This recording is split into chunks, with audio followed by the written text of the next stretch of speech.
নমস্কার, শুনছেন অমর কথাশিল্পী শরৎচন্দ্র চট্টোপাধ্যায়ের শেষ প্রশ্ন। গল্প পাঠ ভালো লাগলে আমার চ্যানেলটা সাবস্ক্রাইব করতে ভুলবেন না, আর শেষে একটা লাইক অবশ্যই দিয়ে যাবেন। আজ উপন্যাসের 10ম পর্ব। অজিত কহিল, জল থামবার তো কোনো লক্ষণ নেই। হরেন্দ্র কহিল, না। অতএব আবার দুজনে সেই ভাঙা ছাতির মধ্যে মাথা গুঁজে সমানাধিকার তত্ত্বের সত্যতা প্রমাণ করতে করতে অন্ধকারে পথ চলা এবং অবশেষে আশ্রমে পৌঁছানো। অবশ্য তারপরের ভাবনাটা নেই, এখানে তা চুকিয়ে নেওয়া গেছে। সুতরাং আর একবার ভিজে কাপড় ছাড়া ও শুয়ে পড়া।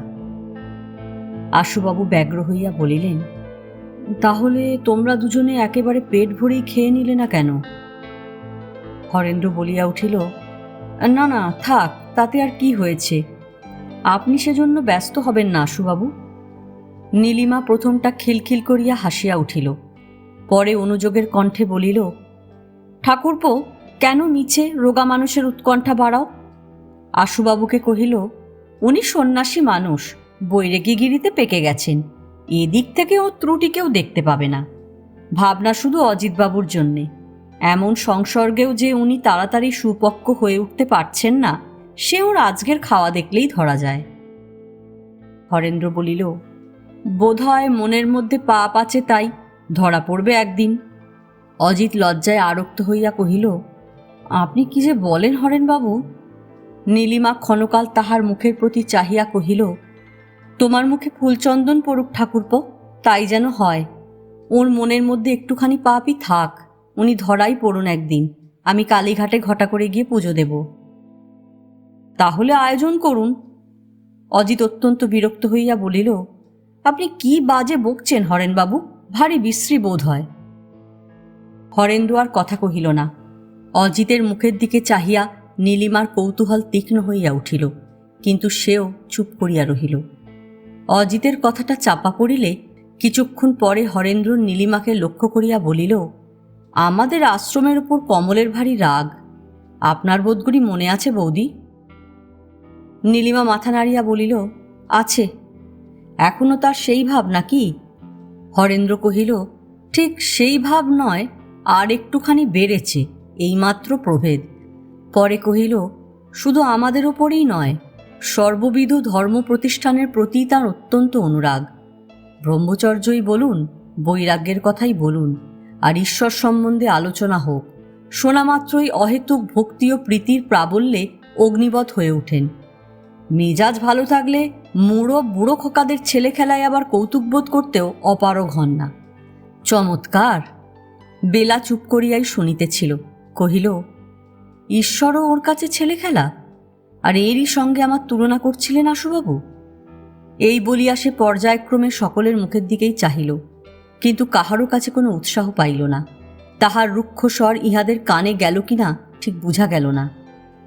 হরেন্দ্র বলিতে লাগিল, অথচ নিজের মধ্যে এমনি একটি নির্দ্বন্দ্ব সংযম, নীরব মিতাচার ও নির্বিশঙ্ক তিতিক্ষা আছে যে দেখে বিস্ময় লাগে।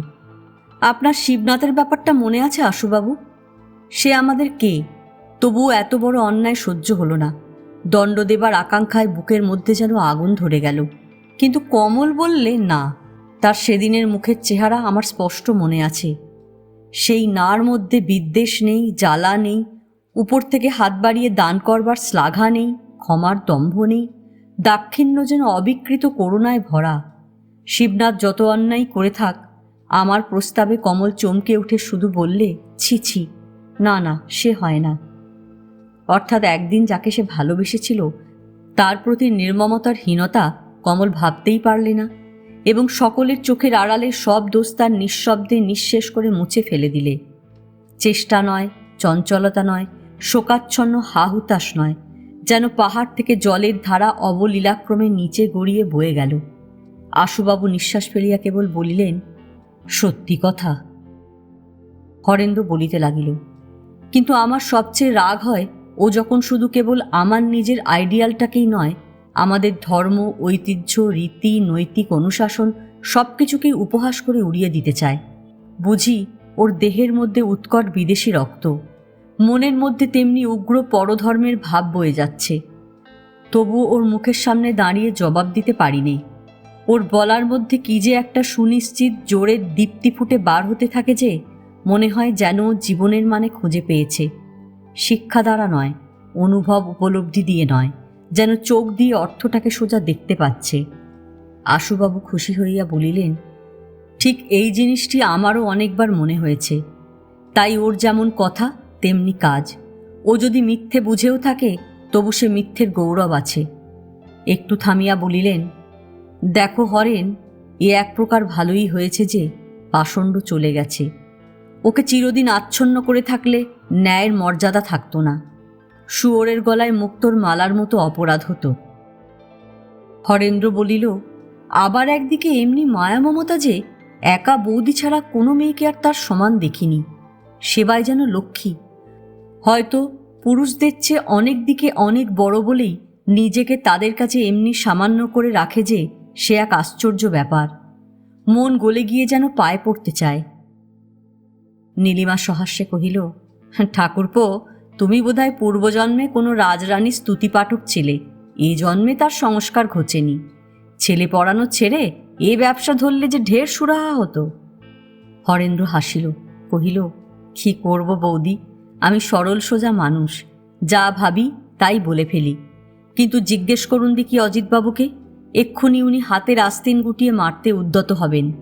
তা হোক, কিন্তু বেঁচে থাকলে দেখতে পাবেন একদিন।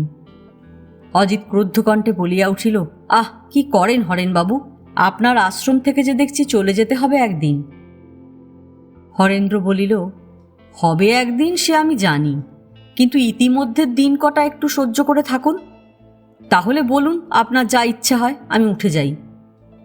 নীলিমা বলিল, ঠাকুরপো, তোমার ব্রহ্মচর্য আশ্রমটা চাই তুলেই দাও না ভাই, তুমিও বাঁচো, ছেলেগুলোও বাঁচে। হরেন্দ্র বলিল, ছেলেগুলো বাঁচতে পারে বৌদি, কিন্তু আমার বাঁচবার আশা নেই, অন্তত অক্ষয়টা বেঁচে থাকতে নয়। সে আমাকে জমের বাড়ি রওনা করে দিয়ে ছাড়বে। আশুবাবু কহিলেন, অক্ষয়কে দেখছি তোমরা তাহলে ভয় করো। আজ্ঞে করি। বিষ খাওয়া সহজ, কিন্তু তার টিটকিরি হজম করা অসাধ্য।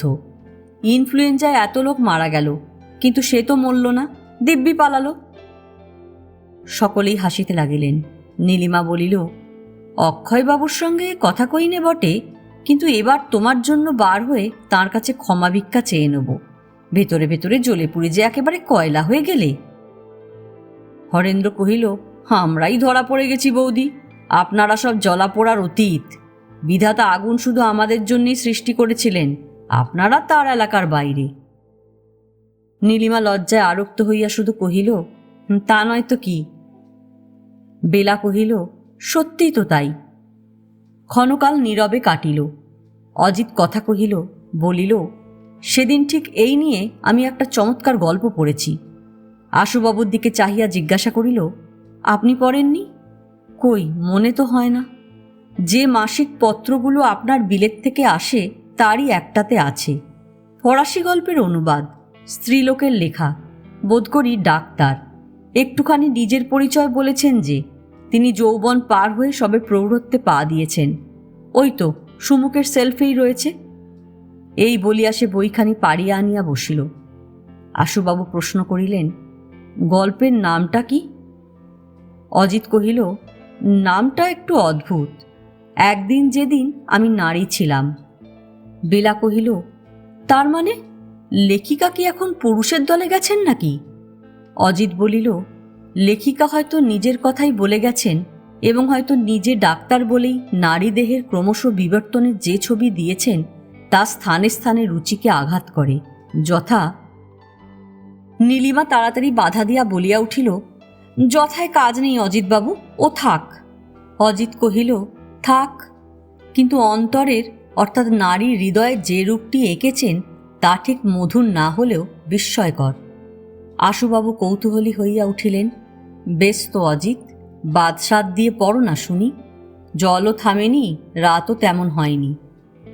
অজিত কহিল, বাদশাদ দিয়েই পড়া চলে, গল্পটা বড়, ইচ্ছে হলে সবটা পরে পড়তে পারবেন।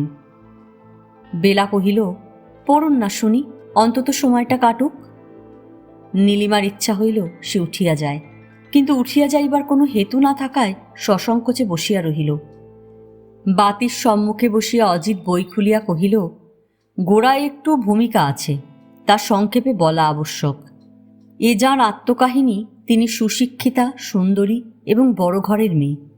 চরিত্র নিষ্কলঙ্ক কিনা গল্পে স্পষ্ট উল্লেখ নেই, কিন্তু নিঃসংশয়ে বোঝা যায় দাগ যদি বা কোনোদিন কোনো ছলে লেগেও থাকে, সে যৌবনের প্রারম্ভে, সে বহুদিন পূর্বে। সেদিন তাকে ভালোবেসেছিল অনেকে। একজন সমস্যার মীমাংসা করলে আত্মহত্যা করে, এবং আর একজন চলে গেল সাগর পার হয়ে ক্যানাডায়। গেল বটে, কিন্তু আশা ছাড়তে পারলে না। দূরে থেকে দয়াভিক্ষা চেয়ে সে এত চিঠি লিখেছে যে জমিয়ে রাখলে একখানা জাহাজ বোঝাই হতে পারত। জবাবের আশা করেনি, জবাব পায়ওনি। তারপরে 15 বছর পরে দেখা হতে হঠাৎ সে যেন চমকে উঠল। ইতিমধ্যে যে 15 বছর কেটে গেছে, যাকে 25 বৎসরের যুবতী দেখে বিদেশে গিয়েছিল, তার যে বয়স আজ 40 হয়েছে, এ ধারণাই যেন তার ছিল না। কুশল প্রশ্ন অনেক হলো, অভিযোগ অনুযোগও কম হলো না। কিন্তু সেদিন দেখা হলে যার চোখের কোণ দিয়ে আগুন ঠিকরে বার হতো, উন্মত্ত কামনার ঝঞ্ঝাবর্ত সমস্ত ইন্দ্রিয়ের অবরুদ্ধ দ্বার ভেঙে বাইরে আসতে চাইত, আজ তার কোনো চিহ্নই কোথাও নেই। এ যেন কবেকার এক স্বপ্ন দেখা। মেয়েদের আর সব ঠকানো যায়, কিন্তু এ যায় না। এইখানে গল্পের আরম্ভ। এই বলিয়া অজিত বইয়ের পাতার উপর ঝুঁকিয়া পড়িল। আশুবাবু বাধা দিলেন, না না, ইংরেজি নয় অজিত, ইংরেজি নয়। তোমার মুখ থেকে বাংলায় গল্পের সহজ ভাবটুকু বড় মিষ্টি লাগলো। তুমি এমনি করেই বাকিটুকু বলে যাও। আমি পারবো কেন? পারবে, যেমন করে বলে গেলে তেমনি করেই বলো। অজিত কহিল, হরেন্দ্রবাবুর মতো আমার ভাষার জ্ঞান নেই। বলার দোষে যদি সমস্ত কটু হয়ে ওঠে, সে আমারই অক্ষমতা। এই বলিয়া সে কখনো বা বইয়ের প্রতি চাহিয়া, কখনো বা না চাহিয়া বলিতে লাগিল, মেয়েটি বাড়ি ফিরে এলো। ওই লোকটিকে যে সে কখনো ভালোবেসেছিল বা কোনোদিন চেয়েছিল তা নয়, বরঞ্চ একান্ত মনে চিরদিন এই প্রার্থনাই করে এসেছে, ঈশ্বর যেন এই মানুষটিকে একদিন মোহমুক্ত করেন, এই নিষ্ফল প্রণয়ের দাহ থেকে অব্যাহতি দান করেন। অসম্ভব বস্তুর লুব্ধ আশ্বাসে আর যেন সে যন্ত্রণা না পায়। দেখা গেল এতদিনে ভগবান সেই প্রার্থনাই মঞ্জুর করেছেন। কোনো কথাই হলো না, তবু নিঃসন্দেহে বোঝা গেল সে ক্যানাডায় ফিরে যাক বা না যাক, সকাতরে প্রণয় ভিক্ষা চেয়ে আর সে নিরন্তর নিজেও দুঃখ পাবে না, তাকেও দুঃখ দেবে না। দুঃসাধ্য সমস্যার আজ শেষ মীমাংসা হয়ে গেছে। চিরদিন না বলে মেয়েটি অস্বীকার করেই এসেছে, আজও তার ব্যতিক্রম হয়নি। কিন্তু এই শেষ না এলো আজ একেবারে উল্টো দিক থেকে।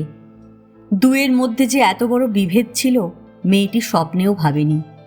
মানবের লোলুপ দৃষ্টি চিরদিন তাকে বিব্রত করেছে, লজ্জায় পীড়িত করেছে। আজ ঠিক সেই দিক থেকেই যদি তার মুক্তি ঘটে থাকে, শারীর ধর্মবশে অবসিতপ্রায় যৌবন যদি তার পুরুষের উদ্দীপ্ত কামনা, উন্মাদ আসক্তির আজ গতিরোধ করে থাকে, অভিযোগের কি আছে? অথচ বাড়ি ফেরার পথে সমস্ত বিশ্ব সংসার আজ যেন চোখে তার সম্পূর্ণ অপরিচিত মূর্তি নিয়ে দেখা দিলে। ভালোবাসা নয়, আত্মার একান্ত মিলনের ব্যাকুলতা নয়, এসব অন্য কথা, বড় কথা। কিন্তু যা বড় নয়, যা রূপজ, যা অশুভ, অসুন্দর, যা অত্যন্ত ক্ষণস্থায়ী, সেই কুৎসিতের জন্যেও যে নারীর অবিজ্ঞাত চিত্ততলে এত বড় আসন পাতা ছিল, পুরুষের বিমুখতা যে তাকে এমন নির্মম অপমানে আহত করতে পারে, আজকের পূর্বে সে তার কি জানত? হরেন্দ্র কহিল, অজিত বেশ তো বলেন, গল্পটা খুব মন দিয়ে পড়েছেন। মেয়েরা চুপ করিয়া শুধু চাহিয়া রহিল, কোনো মন্তব্যই প্রকাশ করিল না। আশুবাবু বলিলেন, হ্যাঁ, তারপরে অজিত? অজিত বলিতে লাগিল, মহিলাটির অকস্মাৎ মনে পড়ে গেল যে কেবল ওই মানুষটিই তো নয়, বহু লোকে বহুদিন ধরে তাকে ভালোবেসেছে, প্রার্থনা করেছে। সেদিন তার একটুখানি হাসি মুখের একটিমাত্র কথার জন্য তাদের আকুলতার শেষ ছিল না। প্রতিদিনের প্রতি পদক্ষেপেই যে তারা কোন মাটি ফুঁড়ে এসে দেখা দিত, তার হিসেব মিলত না। তারাই আজ গেল কোথায়? কোথাও তো যায়নি, এখনও তো মাঝে মাঝে তারা চোখে পড়ে। তবে গেছে কি তার নিজের কণ্ঠের সুর বিগড়ে, তার হাসির রূপ বদলে? এই তো সেদিন 10-15 বছর, কতদিনই বা, এরই মাঝখানে কি তার সব হারালো? আশুবাবু সহসা বলিয়া উঠিলেন, যায়নি কিছুই অজিত, হয়তো শুধু গেছে তার যৌবন, তার মা হবার শক্তিটুকু হারিয়ে। অজিত তাহার প্রতি চাহিয়া বলিল, ঠিক তাই। গল্পটা আপনি পড়েছিলেন? না। নইলে ঠিক এই কথাটি জানলেন কি করে? আশুবাবু প্রত্যুত্তরে শুধু একটুখানি হাসিলেন, কহিলেন, তুমি তারপরে বলো। অজিত বলিতে লাগিল, তিনি বাড়ি ফিরে শোবার ঘরের মস্ত বড় আরশির সম্মুখে আলো জ্বেলে দাঁড়ালেন। বাইরে যাবার পোশাক ছেড়ে রাত্রিবাসের কাপড় পরতে পরতে নিজের ছায়ার পানে চেয়ে আজ এই প্রথম তার চোখের দৃষ্টি যেন একেবারে বদলে গেল। এমন করে ধাক্কা না খেলে হয়তো এখনো চোখে পড়ত না যে নারীর যা সবচেয়ে বড় সম্পদ, আপনি যাকে বলছিলেন তার মা হবার শক্তি, সে শক্তি আজ নিস্তেজ, ম্লান। সে আজ সুনিশ্চিত মৃত্যুর পথে পা বাড়িয়ে দাঁড়িয়েছে। এ জীবনে আর তাকে ফিরিয়ে আনা যাবে না।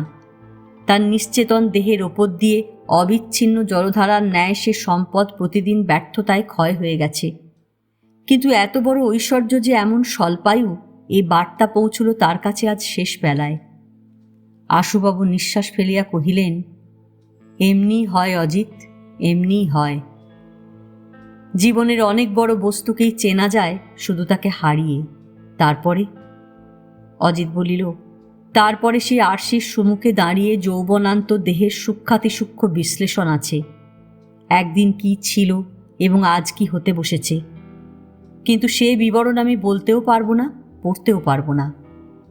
নীলিমা পূর্বের মতোই ব্যস্ত হইয়া বাধা দিল, না না না অজিতবাবু, ও থাক, ওই জায়গাটা আপনি বাদ দিয়ে বলুন। অজিত কহিল, মহিলাটি বিশ্লেষণের শেষের দিকে বলেছেন, নারীর দৈহিক সৌন্দর্যের মতো সুন্দর বস্তুও যেমন সংসারে নেই, এর বিকৃতির মতো অসুন্দর বস্তুও হয়তো পৃথিবীতে আর দ্বিতীয় নেই। আশুবাবু বলিলেন, এটা কিন্তু বাড়াবাড়ি অজিত। নীলিমা মাথা নাড়িয়া প্রতিবাদ করিল, না, একটুও বাড়াবাড়ি নয়, এ সত্যি। আশুবাবু বলিলেন, কিন্তু মেয়েটির যা বয়স, তাকে তো বিকৃতির বয়স বলা চলে না নীলিমা। নীলিমা কহিল, চলে, কারণ ও তো কেবলমাত্র বছর গুণে মেয়েদের বেঁচে থাকবার হিসেব নয়, এর আয়ুষ্কাল যে অত্যন্ত কম, এ কথা আর যেই ভুলুক, মেয়েদের ভুললে তো চলবে না। অজিত ঘাড় নাড়িয়া খুশি হইয়া বলিল, ঠিক এই উত্তরটি তিনি নিজে দিয়েছেন। বলেছেন, আজ থেকে সমাপ্তির শেষ প্রতীক্ষা করে থাকাই হবে অবশিষ্ট জীবনের একটিমাত্র সত্য। এতে সান্ত্বনা নেই, আনন্দ নেই, আশা নেই জানি, তবু তো উপহাসের লজ্জা থেকে বাঁচব। ঐশ্বর্যের ভগ্ন স্তূপ হয়তো আজও কোনো দুর্ভাগার মনোহরণ করতে পারে, কিন্তু সে মুগ্ধতা তার পক্ষেও যেমন বিড়ম্বনা, আমার নিজের পক্ষেও হবে তেমনি মিথ্যে। যে রূপের সত্যকার প্রয়োজন শেষ হয়েছে, তাকেই নানাভাবে নানা সজ্জায় সাজিয়ে শেষ হয়নি বলে ঠকিয়ে বেড়াতে আমি নিজেও পারব না, পরকেও না। আর কেহ কিছু কহিল না, শুধু নীলিমা কহিল, সুন্দর, কথাগুলি আমার ভারী সুন্দর লাগলো অজিতবাবু। সকলের মতো হরেন্দ্র এক মনে শুনিতেছিল। সেই মন্তব্যে খুশি হইল না, কহিল, এ আপনার ভাবাতিশয্যের উচ্ছ্বাস বৌদি, খুব ভেবে বলা নয়।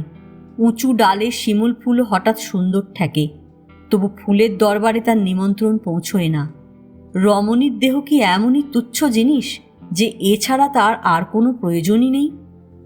নীলিমা কহিল, নেই এ কথা তো লেখিকা বলেননি। দুর্ভাগা মানুষগুলোর প্রয়োজন যে সহজে মেটে না, এ আশঙ্কা তার নিজেরও ছিল। একটুখানি হাসিয়া কহিল, উচ্ছ্বাসের কথা বলছিলে ঠাকুরপো? অক্ষয়বাবু উপস্থিত নেই, তিনি থাকলে বুঝতেন ওর আতিশয্যটা আজকাল কোন দিকে চেপেছে। হরেন্দ্র জবাব দিল, আপনি গালাগালি দিতে থাকলেই যে পচে যাব তাও নয় বৌদি। শুনিয়া আশুবাবু নিজেও একটু হাসিলেন, কহিলেন, বাস্তবিক হরেন, আমারও মনে হয় গল্পটিতে লেখিকা মেয়েদের রূপের সত্যকার প্রয়োজনকেই ইঙ্গিত করেছেন। কিন্তু এই কি ঠিক? ঠিক নয় এ কথা জগৎ সংসারের দিকে চেয়ে মনে করা কঠিন। হরেন্দ্র উত্তেজিত হইয়া উঠিল, বলিল, জগৎ সংসারের দিকে চেয়ে যাই কেন না মনে করুন, মানুষের দিকে চেয়ে একে স্বীকার করা আমার পক্ষেও কঠিন। মানুষের প্রয়োজন জীবজগতের সাধারণ প্রয়োজনকে অতিক্রম করে বহু দূরে চলে গেছে।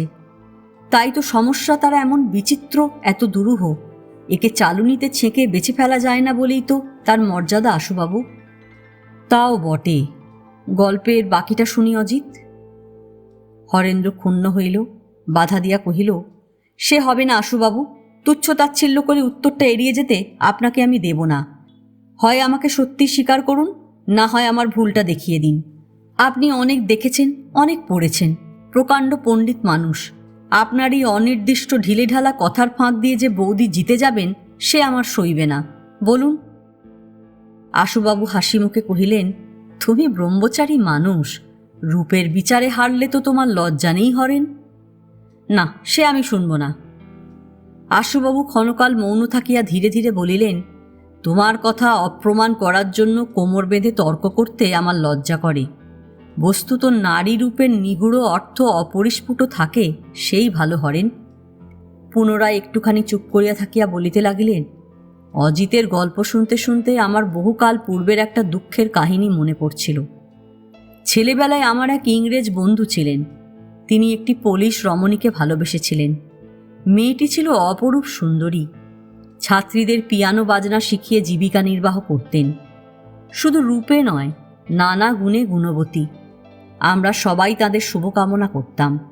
নিশ্চিত জানতাম এদের বিবাহে কোথাও কোনো বিঘ্ন ঘটবে না। অজিত প্রশ্ন করিল, বিঘ্ন ঘটল কিসে? আশুবাবু বলিলেন, শুধু বয়সের দিক দিয়ে। দেশ থেকে একদিন মেয়েটির মা এসে উপস্থিত হলেন। তাঁরই মুখে কথায় কথায় হঠাৎ খবর পাওয়া গেল কনের বয়স তখন 45 পার হয়ে গেছে। শুনিয়া সকলেই চমকিয়া উঠিল। অজিত জিজ্ঞাসা করিল, মহিলাটি কি আপনাদের কাছে বয়স লুকিয়েছিলেন? আশুবাবু বলিলেন, না, আমার বিশ্বাস জিজ্ঞাসা করলে তিনি গোপন করতেন না। সে প্রকৃতি তার নয়, কিন্তু জিজ্ঞাসা করার কথা কারোর মনে উদয়ও হয়নি।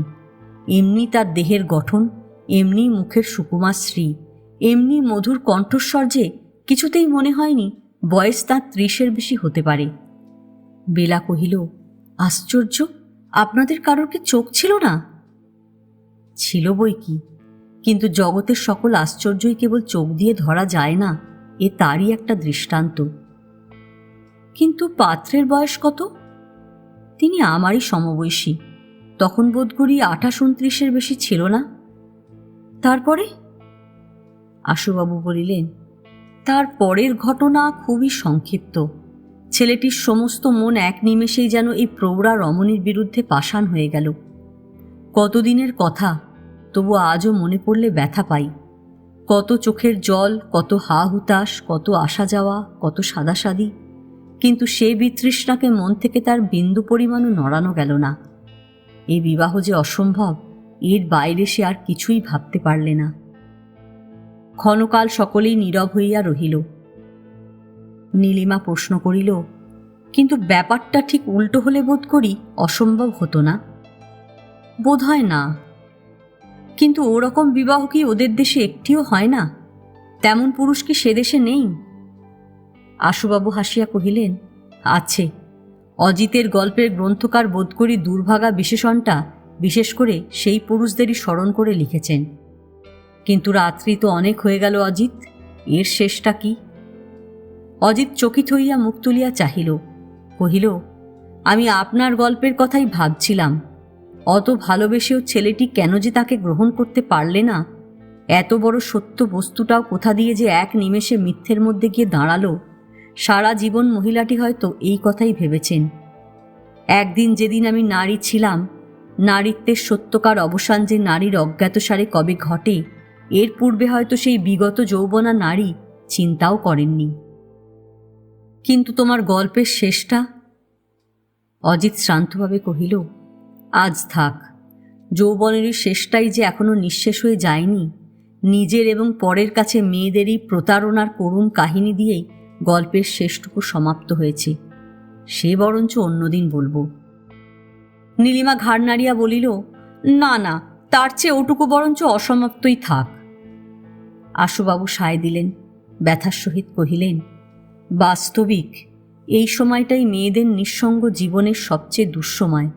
অসহিষ্ণু, কপট, পরছিদ্রান্বেষী, এমনকি নিষ্ঠুর হয়ে তাই বোধহয় সকল দেশেই মানুষ এদেরকে এড়িয়ে চলতে চায়। নীলিমা হাসিয়া কহিল, মেয়েদের বলা উচিত নয় আশুবাবু, বলা উচিত তোমাদের মতো দুর্ভাগা মেয়েদের এড়িয়ে চলতে চায়। আশুবাবু ইহার জবাব দিলেন না, কিন্তু ইঙ্গিতটুকু গ্রহণ করিলেন। বলিলেন, অথচ স্বামী পুত্রের সৌভাগ্যবতী যাঁরা, তাঁরা স্নেহে, প্রেমে, সৌন্দর্যে, মাধুর্যে এমনি পরিপূর্ণ হয়ে ওঠেন যে জীবনের এত বড় সংকট কাল যে কবে কোন পথে অতিবাহিত হয়ে যায় টেরও পান না।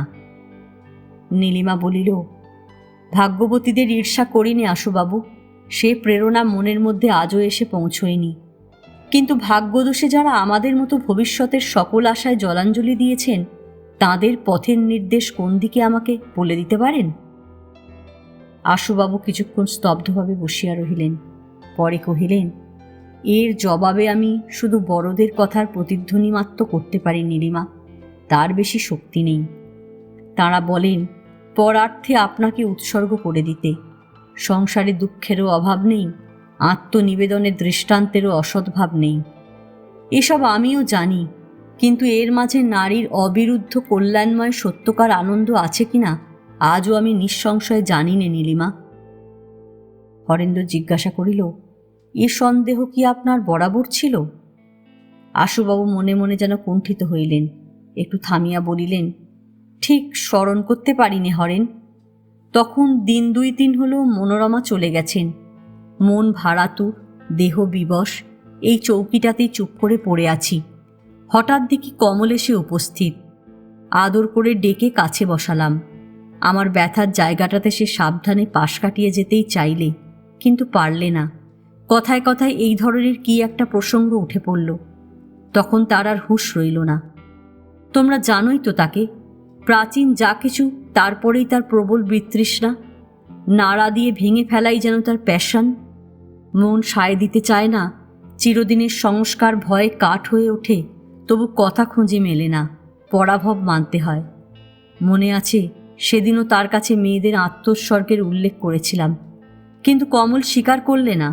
বললে, মেয়েদের কথা আপনার চেয়ে আমি বেশি জানি। ও প্রবৃত্তি তো তাদের পূর্ণতা থেকে আসে না, আসে শুধু শূন্যতা থেকে, ওঠে বুক খালি করে দিয়ে। ও তো স্বভাব না, অভাব। অভাবের আত্মোৎসর্গে আমি কানা করি বিশ্বাস করিনি আশুবাবু।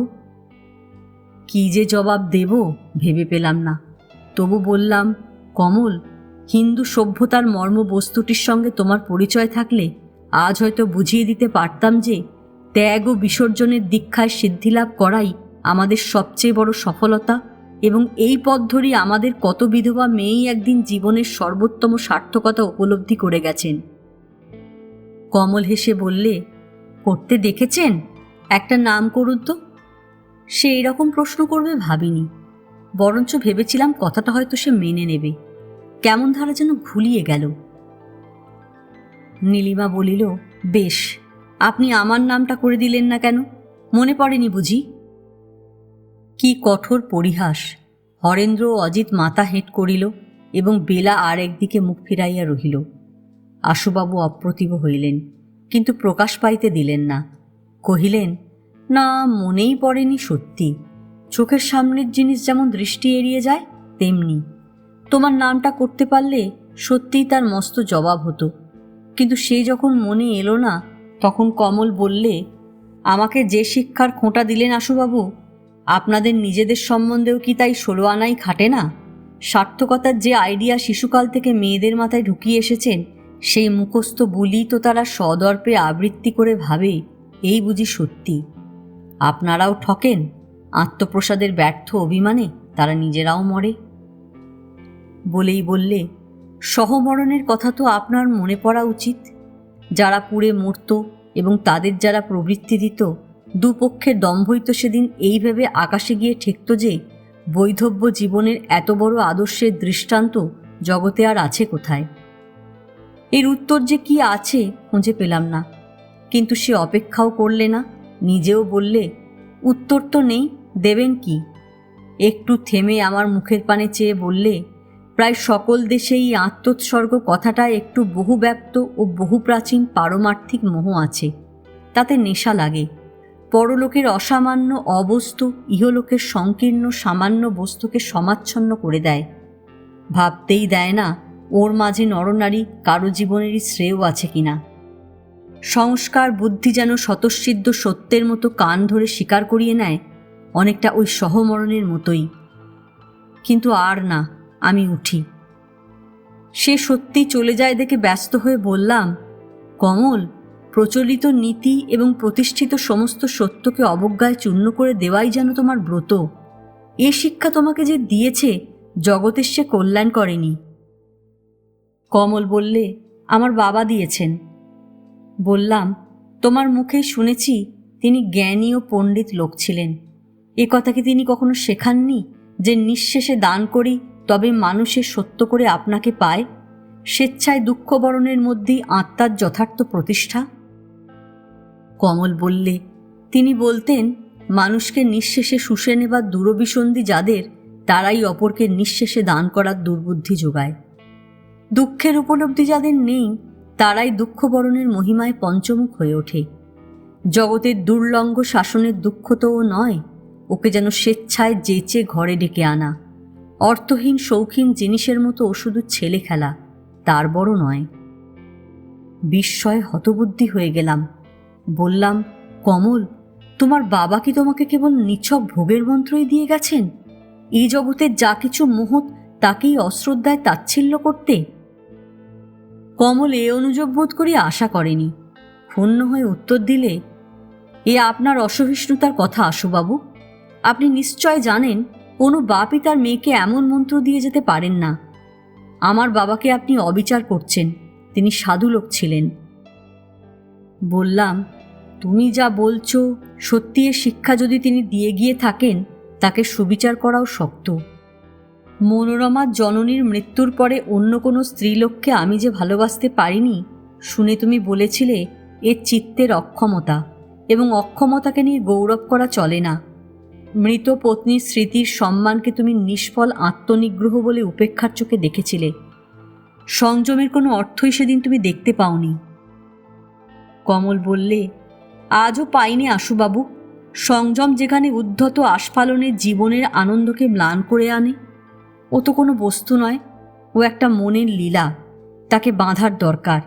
সীমা মেনে চলাই তো সংযম। শক্তি স্পর্ধায় সংযমের সীমাকেও ডিঙিয়ে যাওয়া সম্ভব। তখন আর তাকে সে মর্যাদা দেওয়া চলে না। অতি সংযম যে আর এক ধরনের অসংযম, এ কথা কি কোনোদিন ভেবে দেখেননি আশুবাবু? ভেবে দেখিনি সত্যি, তাই চিরদিনের ভেবে আসা কথাটাই খপ করে মনে পড়ল। বললাম, ও কেবল তোমার কথার ভোজবাজি, সেই ভোগের ওকালতিতেই পরিপূর্ণ।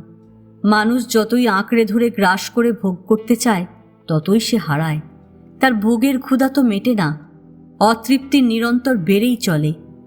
তাই আমাদের শাস্ত্রকারেরা বলে গেছেন, ও পথে শান্তি নেই, তৃপ্তি নেই, মুক্তির আশা বৃথা। তাঁরা বলেছেন, ন জাতু কাম কাম নামাপু ভোগেন সাম্যতি হবিষা কৃষ্ণ বর্তেব ভূয় এবাবি বর্ধতে। আগুনে ঘি দিলে যেমন বেশি জ্বলে ওঠে, তেমনি উপভোগের দ্বারা কামনা বাড়ে বই কোনোদিন কমে না। হরেন্দু উদ্বিগ্ন হইয়া কহিল, তার কাছে শাস্ত্রবাক্য বলতে গেলেন কেন? তারপরে? আশুবাবু কহিলেন, ঠিক তাই। শুনে হেসে উঠে বললে, শাস্ত্রে ওই রকম আছে নাকি? থাকবেই তো। তাঁরা জানতেন জ্ঞানের চর্চায় জ্ঞানের ইচ্ছে বাড়ে, ধর্মের সাধনায় ধর্মের পিপাসা উত্তরোত্তর বেড়ে চলে, পুণ্যের অনুশীলনে পুণ্যলোভ ক্রমশ উগ্র হয়ে ওঠে। মনে হয় যেন এখনো ঢের বাকি। এও ঠিক তেমনি। সাম্যতি নেই বলে এক্ষেত্রে তারা আক্ষেপ করে যাননি, তাদের বিবেচনা ছিল।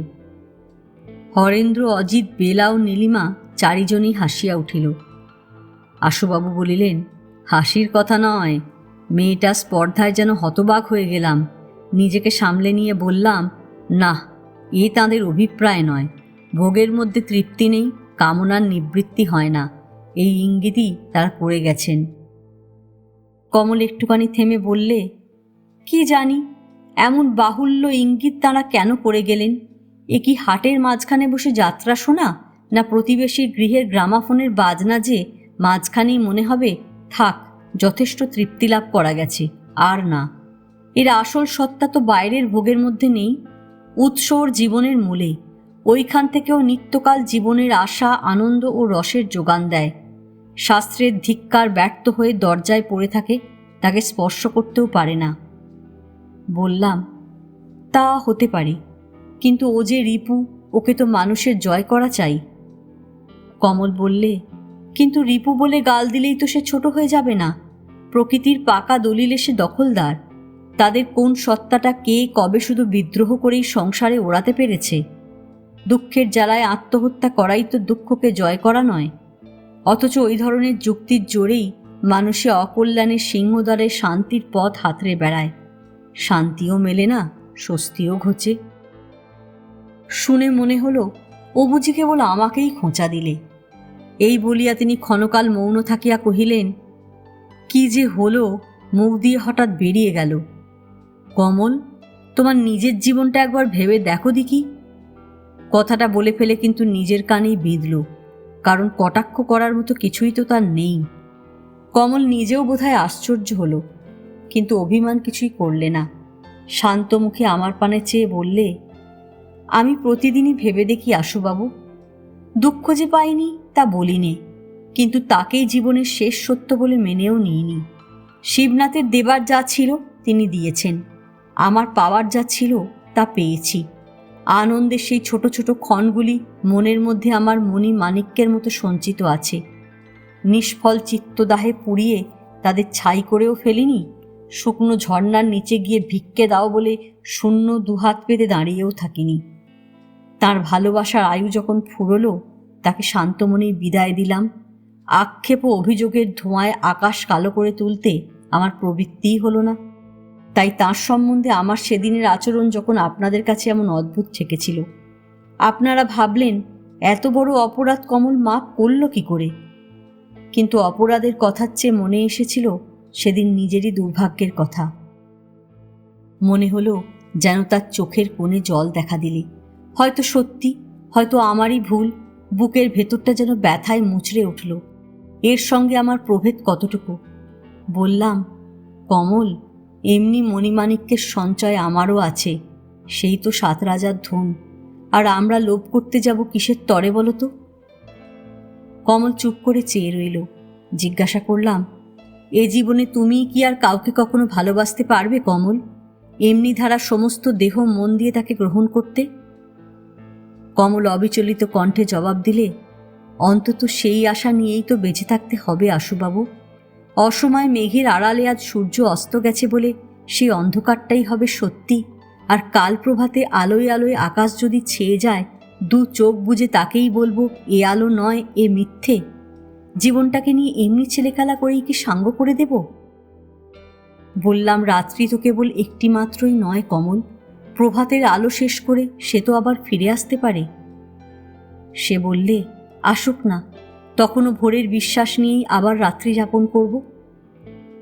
বিস্ময়ে আচ্ছন্ন হয়ে বসে রইলাম। কমল চলে গেল। ছেলে খেলা মনে হয়েছিল শোকের মধ্যে দিয়ে আমাদের উভয়ের ভাবনার ধারা বুঝি গিয়ে এক স্রোতে মিশেছে। দেখলাম না, তা নয়, আকাশ পাতাল প্রভেদ। জীবনের অর্থ ওর কাছে স্বতন্ত্র, আমার কাছে তার কোথাও মিল নেই। অদৃষ্ট মানে না, অতীতের স্মৃতি ওর সম্মুখে পথরোধ করে না। ওর অনাগত তাই আজও এসে পৌঁছয়নি। তাই ওর আশাও যেমন দুর্বার, আনন্দও তেমনি অপরাজেয়। আর একজনকেও ওর জীবনকে ফাঁকি দিয়েছে বলে সে নিজের জীবনকেও ফাঁকি দিতে কোনো মতেই সম্মত নয়। সকলেই চুপ করিয়া রহিল। উদ্গত দীর্ঘশ্বাস চাপিয়া লইয়া আশুবাবু পুনশ্চ কহিলেন, আশ্চর্য মেয়ে। সেদিন বিরক্তি ও আক্ষেপের অবধি রইল না, কিন্তু এ কথাও মনে মনে স্বীকার না করে পারলাম না যে এ তো কেবল বাপের কাছে শেখা মুখস্থ বলিই নয়, যা শিখেছে একেবারে নিঃসংশয় একান্ত করেই শিখেছে। কতটুকুই বা বয়স, কিন্তু নিজের মনটাকে যেন এই বয়সেই সম্মুখ উপলব্ধি করে নিয়েছে। একটু থামিয়া বলিলেন, সত্যিই তো, জীবনটা সত্যিই তো আর ছেলে খেলা নয়। ভগবানের এত বড় দান তো সেজন্য আসেনি। আর একজনের জীবনে বিফল হলো বলে সেই শূন্যতারই চিরজীবন জয় ঘোষণা করতে হবে, এমন কথাই বা তাকে বলবো কি করে? বেলা আস্তে আস্তে বলিল, সুন্দর কথাটি। হরেন্দ্র নিঃশব্দে উঠিয়া দাঁড়াইয়া কহিল, রাত অনেক হলো, বৃষ্টিও কমেছে, আজ আসি। অজিত উঠিয়া দাঁড়াইল, কিছুই বলিল না। উভয় নমস্কার করিয়া বাহির হইয়া গেল। বেলা শুইতে গেল। দুই একটা ছোটখাটো কাজ নীলিমার তখনও বাকি ছিল, কিন্তু আজ সে সকল তেমনই অসম্পূর্ণ পড়িয়া রহিল। অন্যমনস্কের মতো সেও নীরবে প্রস্থান করিল। ভৃত্যের অপেক্ষায় আশুবাবু চোখের ওপর হাত চাপা দিয়া পড়িয়া রহিলেন। প্রকাণ্ড অট্টালিকা, বেলা ও নীলিমার শয়নকক্ষ পরস্পরের ঠিক বিপরীত মুখে। ঘরে আলো জ্বলিতেছিল। এত কথা ও আলোচনার সমস্তটাই যেন নির্জন নিঃসঙ্গ গৃহের মধ্যে আসিয়া তাহাদের কাছে ঝাপসা হইয়া গেল। অথচ পরমাশ্চর্য এই যে, কাপড় ছাড়িবার পূর্বে দর্পণের সম্মুখে দাঁড়াইয়া এই দুটি নারীর একই সময় ঠিক একটি কথাই কেবল মনে পড়িল, একদিন যেদিন নারী ছিলাম। আজ এ পর্যন্তই। উপন্যাসের 11 পর্ব নিয়ে অন্যদিন আসব। গল্প পাঠ ভালো লাগলে লাইক, শেয়ার, কমেন্টস করতে ভুলবেন না। এখনও যারা আমার চ্যানেলটা সাবস্ক্রাইব করেননি তাদের সকলের কাছে অনুরোধ রইল, প্লিজ আমার চ্যানেলটা সাবস্ক্রাইব করে নেবেন। পাশে যে বেল নোটিফিকেশনটা আছে সেটা অবশ্যই প্রেস করে দেবেন। আজকের মতন নমস্কার।